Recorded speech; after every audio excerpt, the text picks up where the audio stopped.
Terima kasih buat teman-teman di Taiwan yang kemarin sudah meramaikan video aku yang sebelumnya. Nah, sekarang banyak yang nanya ya, C kalau sudah PTTM, itu ERC-nya seperti apa? Oke, dicek ya, dan boleh di-share video ini ke teman-teman yang lain supaya tahu bedanya kalian sudah PTTM atau belum. Nah, yang pertama, kalian lihat di sini nih. Ini multiple re-entry permit ya, mau kalian yang PTTM atau nggak PTTM tapi ERC-nya keluaran 2024, itu biasanya akan berubah jadi multiple re-entry permit. Nah, yang kedua, kalian lihat di bawah sini nih. Nah, ini nih ya, ada tulisannya Impin, Chongjie Jisu. Ya, jadi kalau misalnya di ERC kalian sudah muncul tulisan seperti ini artinya kalian sudah PTTM ya. Ada arti Chongjie Jisu itu artinya sudah PTTM. Nah, kalau ERC kalian itu masih Ikong atau Wailao seperti yang sebelumnya, video sebelumnya ya. Nah, berarti kalian masih PMI biasa.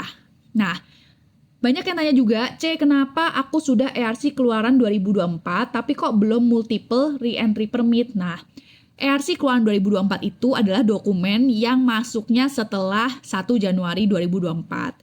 Jadi mungkin aja nih ya, aku kan nggak tahu ya karena aku bukan orang imigrasi, tapi kemungkinan dokumen kalian itu masuknya sebelum 1 Januari 2024. Cuman ERC kalian keluarnya setelah 1 Januari 2024 ya.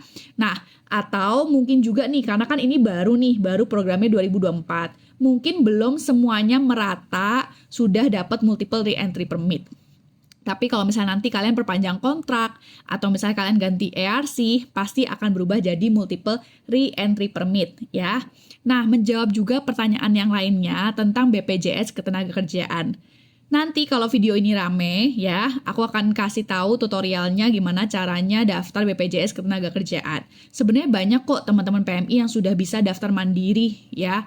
Boleh dilihat juga video-videonya, tapi nanti kalau misalnya memang ini videonya rame ya, nunggu setelah aku kembali ke Taichung lagi, aku akan buatkan tutorialnya cara daftar BPJS Ketenagakerjaan mandiri ya. Jadi kalian nggak perlu pakai agent, nggak apa-apa. Nah, biaya BPJS itu berapa sih? Kira-kira 500.000 rupiah ya kalau kalian bayarnya di Indonesia. Kalau kalian bayarnya di Taiwan, itu biasanya agent mintanya antara 2.000 sampai 3.000 NTD. Ya, tergantung agentnya yang ngurusin. Nah, biasanya kalau misalnya memang agent kalian itu rapi kerjanya ya, mereka pasti akan selalu bikinin kalian BPJS Ketenagakerjaan kok. Jadi kalian gak usah bingung-bingung. Nah, kalau kalian yang nggak dapet kartu BPJS Ketenagakerjaan, itu nggak usah bingung. Kalian bisa minta nanti pada saat kalian di Indonesia. Atau biasanya pada saat agent kalian daftarin, itu akan ada nomornya. Jadi kalian bisa lihat. Nanti di video tutorialnya deh ya, aku buatin. Jadi buat teman-teman yang mungkin masih bertanya-tanya ya, secara cuti wajib BPJS atau enggak, balik lagi ya.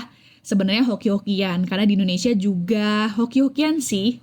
Ada yang pulang dimintain BPJS Ketenagakerjaan, ada yang pulang nggak perlu. Nah, menjawab pertanyaan lagi nih ya, kalau sudah multiple re-entry permit berarti bisa ke Amerika dong, bisa ke Australia dong, bisa ke Jepang dong, bisa ke Hong Kong. Nah, jadi teman-teman diperhatikan ya, multiple re-entry permit artinya kalian bisa keluar dan masuk ke Taiwan tanpa bikin visa. Ya, jadi keluar masuk lagi ke Taiwan tanpa bikin visa. Tapi kalau kalian mau ke negara lain, contoh kalian mau ke Amerika. Amerika orang Indonesia butuh visa nggak? Butuh ya, jadi kalian tetap harus bikin visa.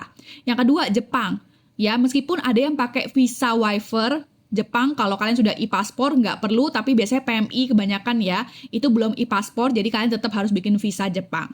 Kalian hanya bisa keluar dan masuk tanpa visa kalau ke negara yang tidak memerlukan visa. Contoh, negara ASEAN, ya. Kalian ke Thailand, atau kalian kembali ke Indonesia. Nah, itu nggak perlu pakai visa lagi. Cukup bawa ERC ini aja. Dan ERC-nya harus berlaku ya. Kalau ERC-nya sudah expired, tidak bisa. Gitu ya. Semoga menjawab. Kalau misalnya teman-teman ada pertanyaan yang lain, boleh tulis di komentar ya. Nanti aku akan bantu jawab, atau teman-teman yang lain juga bisa bantu jawab. Terima kasih semuanya.